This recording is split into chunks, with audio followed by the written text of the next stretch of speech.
रहो, सीने पर हाथ बांधते रहो और आमीन जोर से बोलते रहो, मगर तुम अहले हदीस नहीं हो सकते, तुम सलफी नहीं हो सकते जब तक तुम्हारा अकीदा दुरुस्त नहीं है, तुम्हारी तौहीद सही नहीं। अपनी तौहीद की हिफाजत करो मेरे भाई, अपने बच्चों की तौहीद की हिफाजत करो। इब्राहीम अलैहिस्सलाम जैसा पैगंबर दुआ करता है, वजुनुबनी व बनिया अन्नाबुदल असनाम, आए अल्लाह तू मुझे भी बुत परस्ती से बचाना और मेरी औलाद को भी तू शिर्क से बचाना। मेरी औलाद कहीं बुत परस्ती में न पड़ जाए, मेरी औलाद कहीं शिर्क में न पड़ जाए। अगर इब्राहीम जैसे पैगंबर को अपनी औलाद की चिंता है तो आपको भी चिंता होनी चाहिए, आपको भी फिक्र होनी चाहिए अपनी औलाद की। और आगे बढ़िए, नबी अकरम से पूछा गया सबसे बड़ा गुनाह क्या है? आपने फरमाया कि अल्लाह के बराबर किसी को करार देना। पूछा गया अय अल्लाह के नबी उसके बाद सबसे बड़ा गुनाह क्या है? आपने फरमाया अन तक़्तुल वलदक खशियत अन यतअम माक, अपनी औलाद को कत्ल कर दो इस डर से कि वो तुम्हारे साथ खाएगी। आजकल नारा लगता हम दो हमारे दो, तीसरा आ जाएगा तो खिलाएंगे कहां से? तू खिलाता है क्या? तेरी औकात है? तेरी औकात है तू खिलाएगा? नहीं। अगर ये समझते हो कि तुम अपने बच्चों को खिला रहे हो, इस गलत फहमी को दूर कर लो मेरे भाई। वला तक़्तुलू औलादकुम खशियत इमलाक, अपनी औलाद को कत्ल न करना, कभी अपनी औलाद को ये सोच करके कत्ल न करना कि हम उनको कहां से खिलाएंगे। नहनु नरज़ुकुहुम व इय्याकुम, उनको भी रोजी हम देते हैं और तुमको भी रोजी हम देते हैं। औलाद की रोजी औलाद लेके आती है मेरे भाई। कभी गौर करना, शादी के पहले आप कितना कमाते थे और शादी के बाद फिर आप कितना कमाने लगे। और जब बच्चा पैदा हुआ, अगर ईमानदारी से बात करो, बच्चा पैदा होने के बाद अल्लाह ताला और रोजी में बरकत देता है, क्योंकि बच्चा जब पैदा हुआ अपना मुकद्दर वो लेके आया। दूसरा बच्चा पैदा हुआ, अपना मुकद्दर लेके आया। बच्चे अपनी रोजी अपना मुकद्दर लेके आते हैं। ये कभी मत समझना मेरे भाइयों कि अपने बच्चों को तुम खिला रहे हो। और अगर हाँ बेटी पैदा हुई आपके घर में, मेरे घर में जब तीसरी बेटी पैदा हुई, हमारे मदरसे में एक LIC वाला आया, उसको किसी ने बता दिया मौलाना साहब क्या बेटी पैदा हुई। उसने कहा मौलाना साहब बेटी पैदा हुई। मैंने कहा वो मुझको समझाने लगा, आपकी बेटी अभी बड़ी होगी, शादी करना पड़ेगा, बहुत खर्चा आएगा, उसको पढ़ाना होगा, ये करना होगा। आप ये पॉलिसी ले लीजिए, 18 साल अभी आप धीरे धीरे पैसा जमा करेंगे, 18 साल बाद आपको इतना पैसा मिलेगा, जब आपकी बेटी जवान होगी आपके पास शादी के लिए पैसा हो जाएगा। यानी आज बेटी पैदा होती नहीं है कि लोगों के माथे पर चिंता की लकीरें आने लगती हैं, लोग प्लान बनाने लगते हैं 18 साल बाद का। वजह क्या है मेरे भाइयों? आज बेटियों को बोझ बना दिया गया है। आज बेटी अगर पैदा हो जाए तो माँ बाप का चेहरा भी उदास हो जाता है कि तो बहुत बड़ी जिम्मेदारी मेरे घर में आ गई। बेटा होता तो कमा के लाता, ये तो बेटी आ गई, अब तो इसकी शादी भी करना होगा, इसको पढ़ाना भी होगा, इसके ऊपर खर्च करना होगा और शादी के मौके पे लंबा चौड़ा जहेज भी देना पड़ेगा।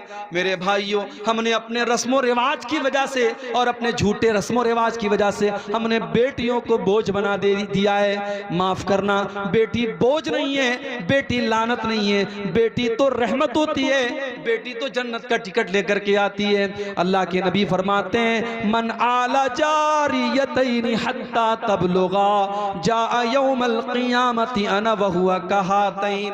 आपने अपनी दोनों उंगलियों से इशारा करके फरमाया कि दो बेटियों को जिसने पाला और दो बेटियों की जिसने सही तरीके से परवरिश की, वो जन्नत में अपने नबी के साथ रहेगा। वो क़यामत के दिन इस तरीके से नबी के साथ आएगा जैसे ये दोनों उंगलियां एक दूसरे के साथ आती हैं। मगर आज 2024 शुरू होने वाला है, एक दिन के बाद 2024 शुरू हो जाएगा। हमारा भारत चांद पर पहुंच चुका है, चंद्रयान हमारा भारत का चांद पर पहुंच चुका है। मगर आज भी हर साल हमारे भारत में हजारों की तादाद में बेटियां अपनी मां के पेट में मार दी जाती हैं। एबॉर्शन कराया जाता है, उन बेटियों को मां के पेट में मार दिया जाता है। 1400 साल पहले अरब के अंदर ऐसे भी कबीले थे बेटी पैदा होती थी उसको ले जाकर के जिंदा जमीन में गाड़ देते थे। मगर आज का इंसान इतना बेरहम हो चुका है, उस बेटी को पैदा होने भी नहीं देता है, मां के पेट में उसको खत्म कर देता है। और आप जाकर के यूट्यूब पर आप देखिए, जब एबॉर्शन किया जाता है तो बड़ी बेरहमी से उस मासूम बच्ची को या बच्चे को मां के पेट में उसके टुकड़े टुकड़े किए जाते हैं, उसके बदन का कीमा कीमा कर दिया जाता है। और वो बेचारा बच्चा जो अभी प्रोसेस में था, अभी पैदा होने वाला था, अभी मां के पेट में था, उसको दवाओं के जरिए और ऑपरेशन के जरिए खत्म कर दिया जाता है। मेरे प्यारे साथियों, औलाद को कत्ल करना यह बहुत बड़ा पाप है। और अगर औलाद को कत्ल करना बहुत बड़ा पाप है तो एक बात और मुझे कहने दीजिए, औलाद जहां आपकी 10 साल की हुई, 12 साल की हुई, बच्चों को मदरसे से छुड़ाकर काम पे लगा देना, बच्चों की तालीम से छुड़ाकर उनको काम पे लगा देना, यह भी औलाद को कत्ल करने के बराबर है। अगर आप अपने बच्चों की तालीम पर तवज्जो नहीं देते, अपने बच्चों को पढ़ाने के ऊपर तवज्जो नहीं देते, मैं कहता हूं 2 रोटी की जगह आधी रोटी खाओ, 2 टाइम के बजाय 1 टाइम खाना खाओ, मगर अपने बच्चों की तालीम से कॉम्प्रोमाइज मत करो। आपका बेटा पढ़ेगा, कल तरक्की करेगा और आपकी जिंदगी में सुकून लाएगा। और आप अगर अपने बच्चे की तालीम छुड़ा करके उसको दुनिया के काम में लगा देंगे तो कल वो आपको गाली देगा। जब जमाने के तकाजों से वो टकराएगा और उसे लगेगा काश मैं पढ़ा लिखा होता, तो अपने बाप और माँ को वो गाली देगा। मेरे भाइयों, कभी भी अपने बच्चों की तालीम अपनी माशी मुश्किलात की वजह से मत छुड़ाओ। कोशिश करो कि बच्चा हमारा तालीम जारी रखे। बच्चों की तालीम छुड़ा करके उनको काम में लगाना, यह भी औलाद को कत्ल करने के बराबर है। इस दौर में हम जानते हैं जो लड़का पढ़ा लिखा ना हो उसकी जिंदगी बड़ी परेशानी की होती है। वो कहीं कोई नौकरी नहीं कर सकता, कहीं वो कोई किसी चीज में हिस्सा नहीं ले सकता। आज अपने बच्चों की तालीम पर तवज्जो देना भी जरूरी है। और आगे बढ़िए। तीसरी चीज, अल्लाह के नबी से पूछा गया कि फिर सबसे बड़ा गुनाह क्या है? आपने फरमाया अंतोजानिया हलील तजारिक, अपने पड़ोसी की बीवी के साथ जिना करना। जिना करना तो किसी भी औरत के साथ हराम है, मगर पड़ोसी की बीवी के साथ जिना करना ये ज्यादा बड़ा गुनाह है, क्योंकि पड़ोसी पड़ोसी के ऊपर भरोसा करता है, पड़ोसी पड़ोसी के ऊपर विश्वास करता है। अगर पड़ोसी की बीवी के साथ और पड़ोसी की बेटी के साथ और पड़ोसी की बहन के साथ कोई गलत काम करता है तो ये उसके पड़ोस का उसने हक मारा है, उसने पड़ोसी के साथ हक तलफी की है। पड़ोसी का बड़ा हक है। मेरे भाइयों, इस जिना को तीसरा बड़ा गुनाह करार दिया गया। आज जिना भी आम हो रहा है।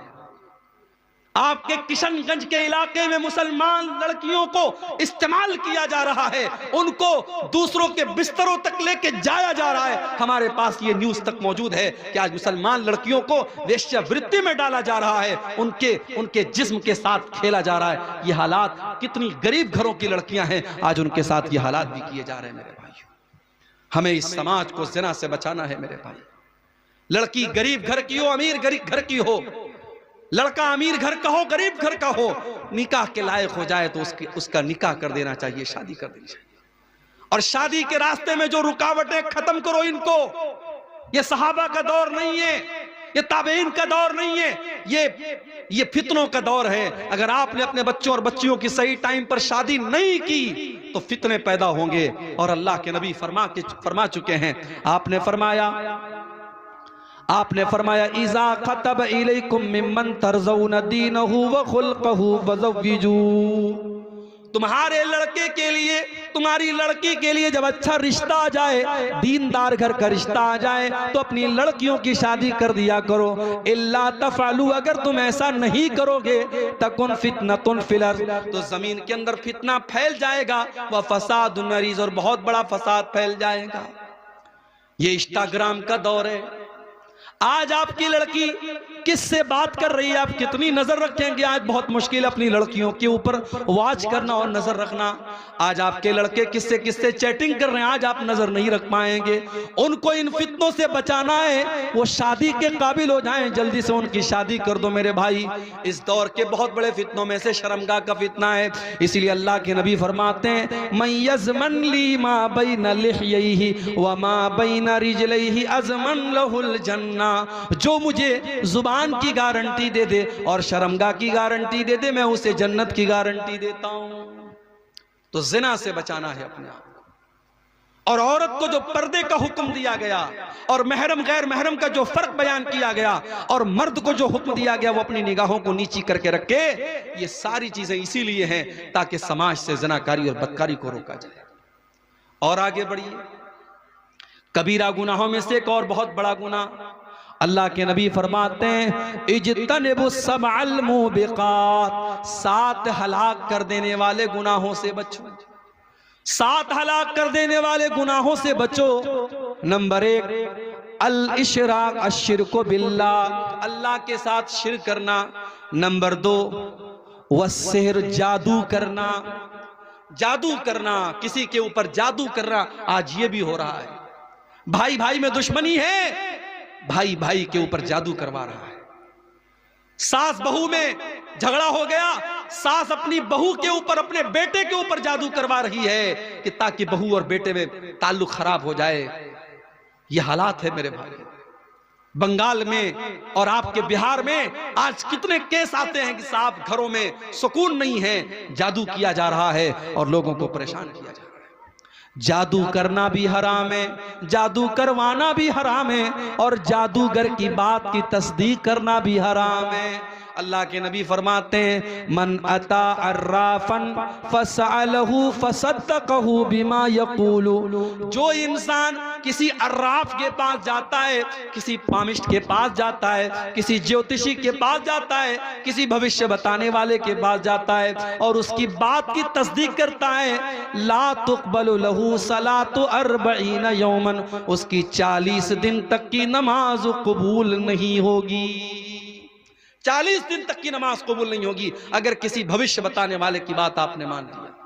और एक हदीस में अल्लाह के नबी ने फरमाया फ़क़द कफ़र बिमा उन्ज़िला अला मुहम्मद, जिसने जादूगर की और ज्योतिषी की और नुजूमी की बात मान ली, उसने मोहम्मद की शरीयत का इनकार किया, उसने अल्लाह के दीन का इनकार किया। इसलिए जादू करना और कराना भी हराम। उसके बाद अल्लाह के नबी फरमाते हैं व क़त्लुन नफ्सिल्लती हर्रमल्लाहु इल्ला बिलहक़्क़ि, किसी निर्दोष की हत्या करना, किसी बेगुनाह का खून बहाना, यह भी इस्लाम के अंदर हराम है, कबीरा गुनाह है। इस्लाम इजाजत नहीं देता है किसी बेकसूर की हत्या करने की। और अगर कोई किसी की हत्या कर दे तो इस्लामी कानून में सजा यह है हत्यारे को भी कत्ल किया जाएगा। अगर किसी ने किसी की जान ले ली तो कातिल को भी कत्ल कर दिया जाएगा। हाँ, जिसकी हत्या हुई है, जिसका मर्डर हुआ है, अगर उसके घर वाले माफ कर दें अलग बात है। अगर माफ कर दें और दियत ले लें, जो एक बड़ा अमाउंट होता है, लाखों में अमाउंट होता है, वो अमाउंट लेकर के वो माफ कर दें अलग बात है, वरना कातिल की भी गर्दन मारी जाएगी, कातिल को भी कत्ल किया जाएगा।